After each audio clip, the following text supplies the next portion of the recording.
In recent years, one of the most important educational debates has centred on the role of assessment in learning. Fundamental questions are being asked about the nature, purpose, and impact of assessment systems in our schools. The traditional view of assessment might be thought of as assessment of learning. This is where assessment is used to confirm what learners know, to demonstrate whether or not they have met attainment standards, and/or show how they are placed in relation to other learners.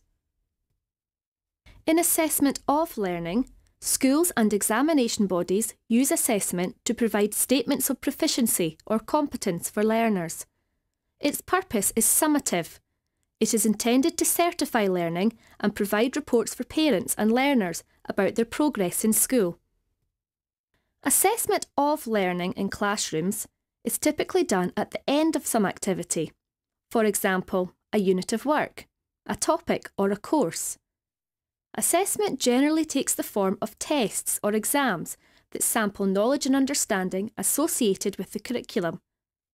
Results are expressed generally as marks or grades that summarise performance. This is why assessment of learning is often referred to as summative assessment.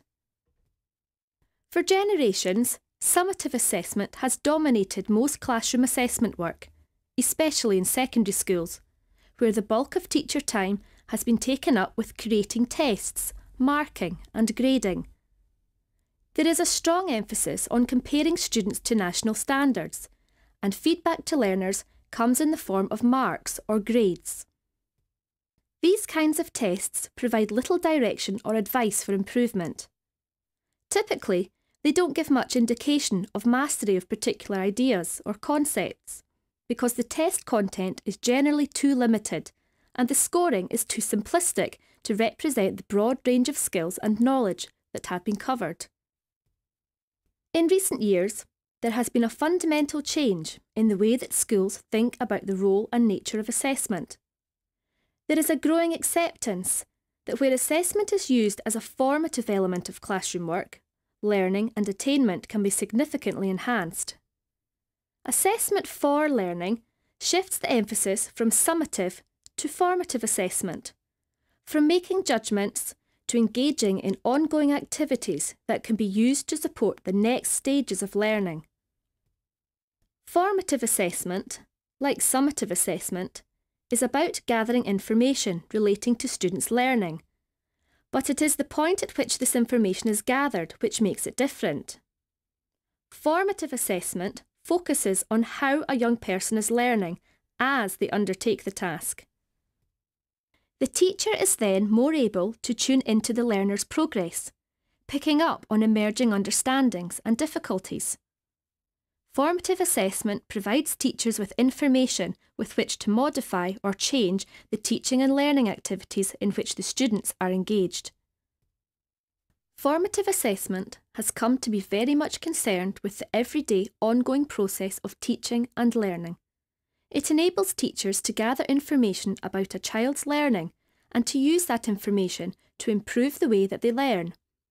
This approach has come to be known as assessment for learning.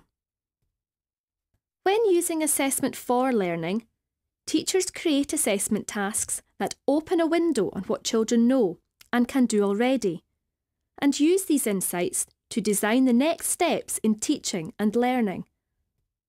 Marking is not used to make comparative judgments among students or to grade against national standards, but to highlight each learner's strengths and weaknesses and provide feedback that will further their learning. Formative assessment helps learners to focus on how they can improve, and it also provides the information required to help them do so. Research has also shown that involving learners actively in the assessment process is an important element of developing metacognition. That is, the ability to reflect upon and critically analyse their own thinking and learning. Assessment as learning occurs when young people personally monitor what they are learning and use the feedback from this process to make adjustments, adaptations, and even major changes in what they understand.